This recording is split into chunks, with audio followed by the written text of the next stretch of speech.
Mbote,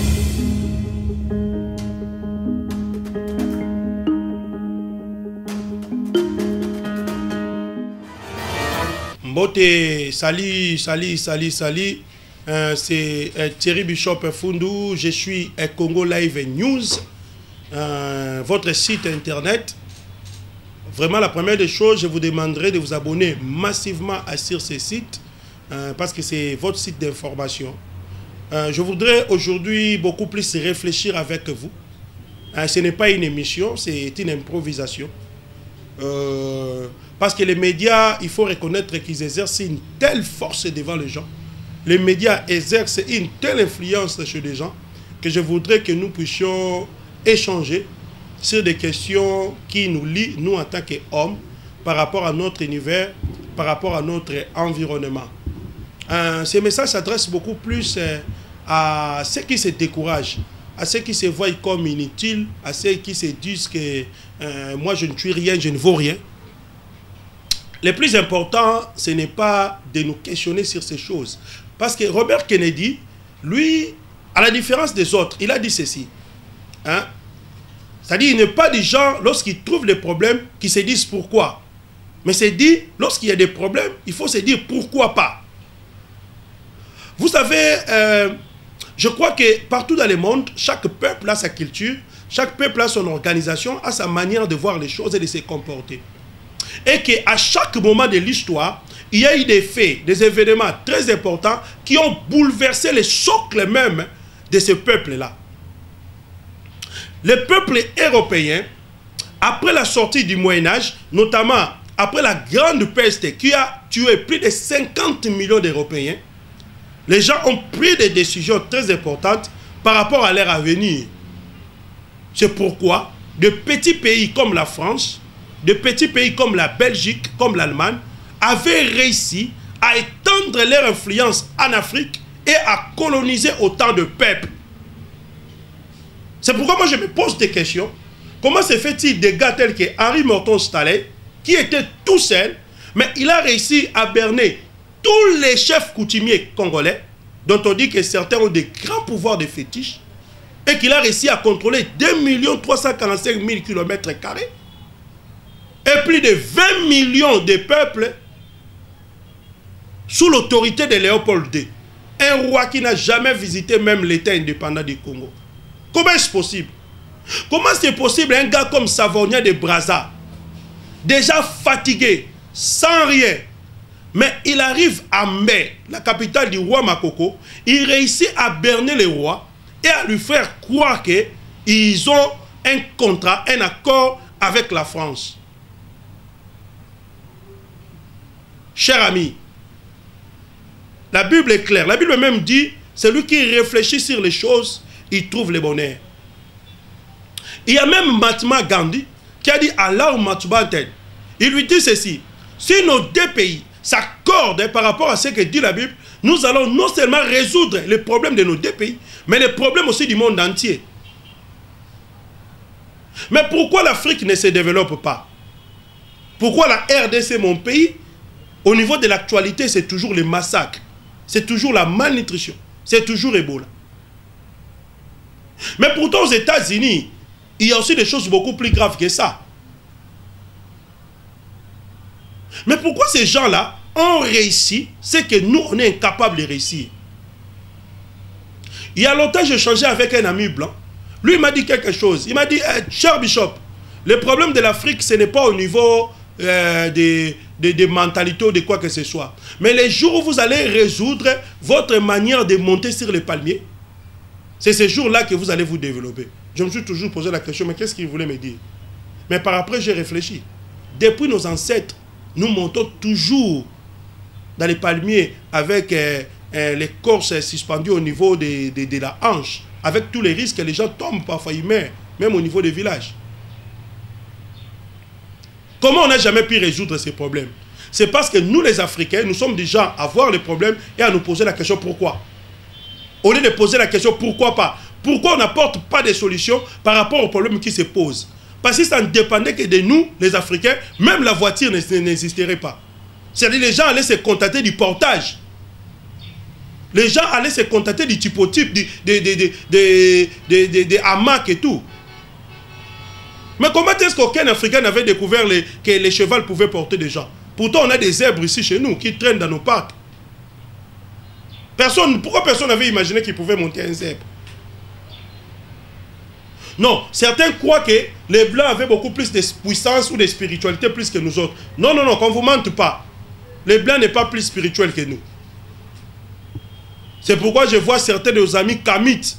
Ils se disent, nous devons adorer nos dieux, nous devons abandonner les dieux européens. Il n'y a pas de dieu blanc, il n'y a pas de dieu noir. Il n'y a qu'un seul Dieu qui a tout créé.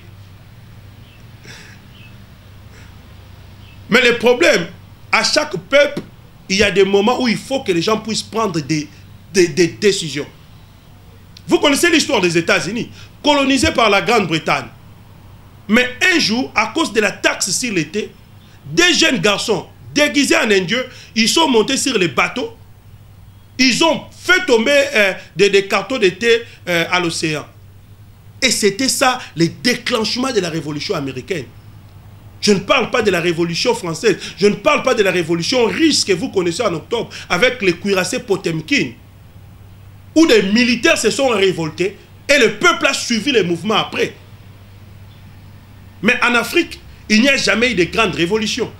Les rares révolutions que nous avons connues, c'était des révolutions téléguidées par des Blancs. Moi, je crois qu'il faut changer la vision du combat. La vision du combat n'est pas entre blanc et noir, mais la vision du combat, c'est entre Africain et sa destinée. Parce que moi, je parle de ce qu'on dit, le déviationnisme, déterminisme. Je crois que c'est un terme assez ambigu pour beaucoup, mais je crois que c'est vraiment une solution pour beaucoup de mots qui se posent en Afrique. Parce que les Blancs ont connu l'Antiquité, le Moyen-Âge, l'état moderne et l'époque contemporaine. En Afrique, ce n'est pas le cas. Nous, jusqu'à aujourd'hui, il y a un mélange entre l'Antiquité, le Moyen-Âge, l'époque contemporaine, l'état moderne. Nous sommes dans ces mélanges-là. Parce que jusqu'à aujourd'hui, il y a nos frères qui sont nus, qui sont au niveau de la forêt équatoriale. Il y a des gens qui mangent encore par terre ici. Il y a des gens qui souffrent encore de faim, comme s'ils étaient dans la préhistoire, comme s'ils étaient dans l'âge de la pierre taillée ou dans l'âge des métaux.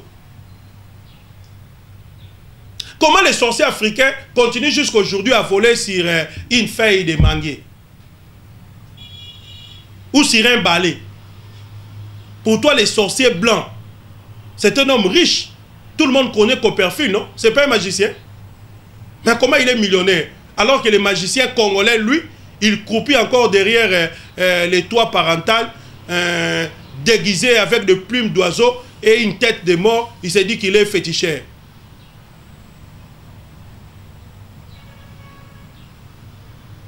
Aujourd'hui, tout le monde commence à parler de la franc-maçonnerie, de l'occultisme et tout.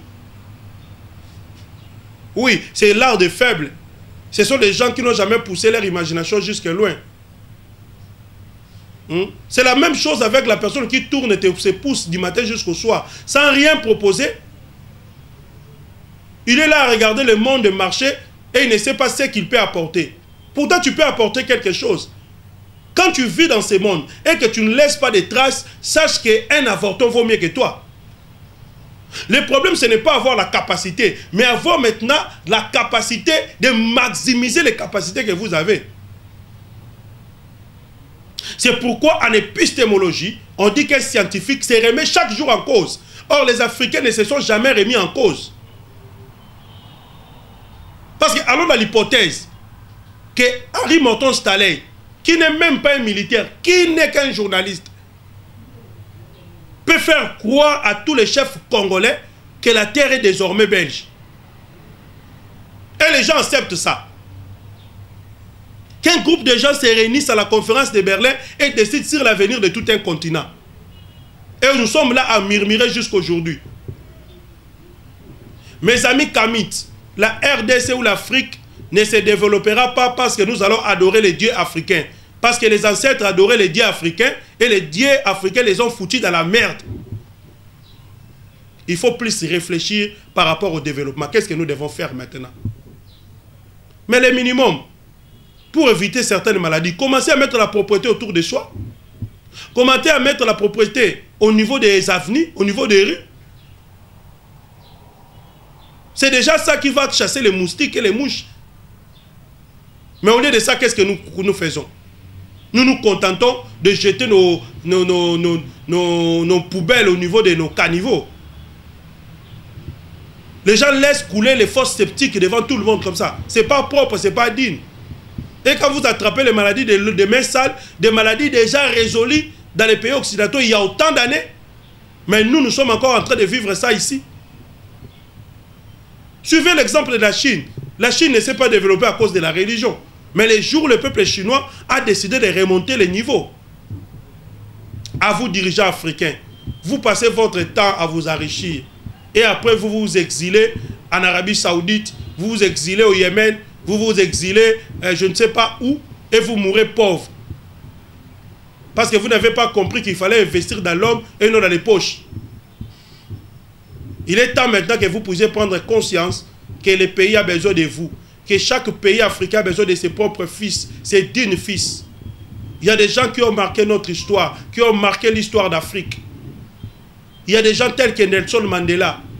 Il y a des gens tels que Kipavita. Il y a des gens tels que Simon Kimbangu. Il y a des gens tels que Samora Machel.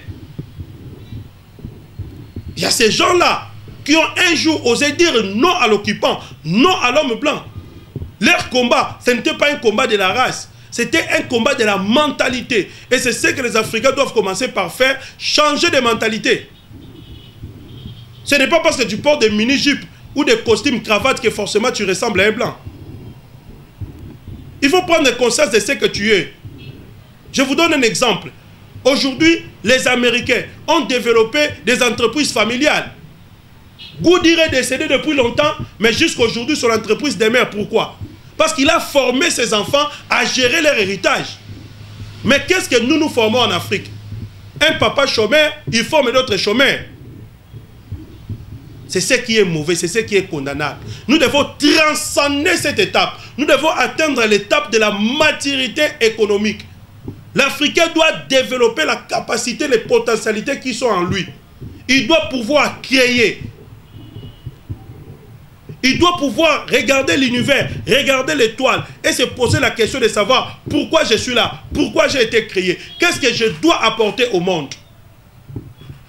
Cher ami, commence déjà à maximiser les potentialités que tu as, les commerces que tu fais, la cordonnerie que tu fais. Commence d'abord à maximiser cela.